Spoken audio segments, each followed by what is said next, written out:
is Oreo. I live in the Malay Heritage Centre at Kampong Gelam, a district with bustling local culture and deep roots in Singapore's history. I often take walks around the neighbourhood after my afternoon nap. Let me show you some of my favourite places. Stay close by and pay attention, for I have many tidbits of history to quiz you on. Kampong Gelam is an ethnic enclave in the Bugis area. It has a colourful history that contributed to the development of modern Singapore. It all began with a treaty that allowed for the Kampong Gelam settlement to thrive and grow into the cultural hub it is today. In 1819, a treaty was signed between the British East India Company, Temanggung Abdul Rahman and Sultan Hussein. This treaty enabled a trading post to be set up in Singapore. When the post was set up, the Free Trade Agreement allowed traders across the archipelago to trade here without the restrictions of high tariffs and customs. Traders such as the Arabs, Bugis, Indians, and Peranakan Chinese were attracted to Singapore and facilitated the growth of trade. It also gave rise to Kampong Gelam as a prosperous port town. Time for our first question. Name the treaty signed in 1819 to attract traders to Singapore. Is it A. Peace Treaty, B. Free Trade Agreement, or C. Military Treaty?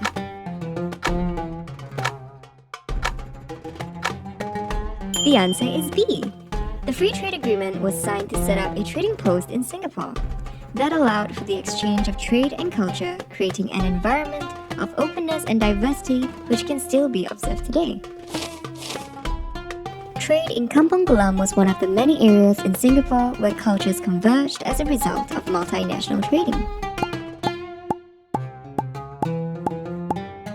Many businesses were set up here.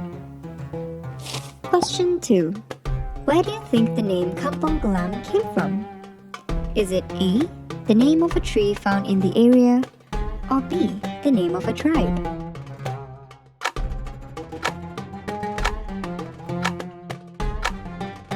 Both answers are correct. Kampong Gelam was named so because of two reasons.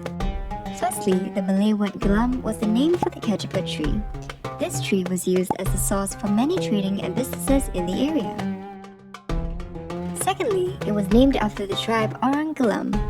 Singapore was home to several suku of the sea people. Those who lived around the Singapore River belonged to the suku Gelam, who also inhabited Batam and the nearby islands. The Orang Gelam provided several services to the Temanggung of Singapore, such as serving as boatmen. They were skilled navigators and were instrumental in the building and servicing of vessels. Let's head out to some of my favorite places. Did you know that before this place was opened to the public as a cultural institution and museum, it actually once housed Malay royalty in Singapore? After serving the treaty, Sultan Hussein and his community from Riau settled in Kampong Gelam in a large walled compound named Istana Kampong Gelam. Sultan Hussein stayed there for some years before moving to Malacca. His son, Tunku Ali, returned to Singapore and commissioned the current building. The building continued to serve as a residence for generations of Sultan Hussein's family. In 1999, the government announced plans to redevelop Istana Kampong Gelam to Malay Heritage Centre.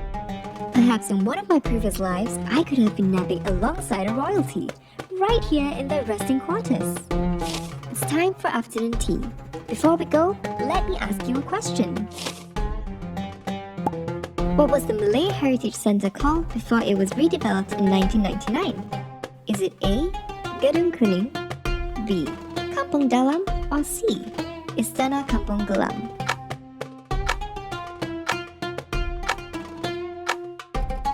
Yes, it is C.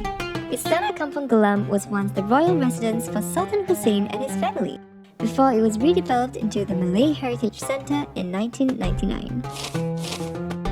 The openness of the thriving port town and its residents attracted more diverse communities such as Hokkiens, Malabaris, and more. These communities engaged in a myriad of commercial activities, education, and philanthropy. Kampong Gelam saw many communities from all walks of life gather and interact. One such location was the Sultan Mosque. When the treaty was signed, Sultan Hussein requested for a mosque to be built near his istana. Raffles agreed and contributed to the construction of the mosque. The original mosque was a single-story building with a double-tiered roof. It has since undergone several reconstructions. Till the early 1970s, it served as a landmark where Hajj pilgrims gathered at the gates and along Basra Street before they embarked on their voyage to Mecca, Saudi Arabia via sea. Over the decades, the mosque has become a significant place of worship by the Muslim communities and remains a cultural and religious landmark in Kampong Gelam.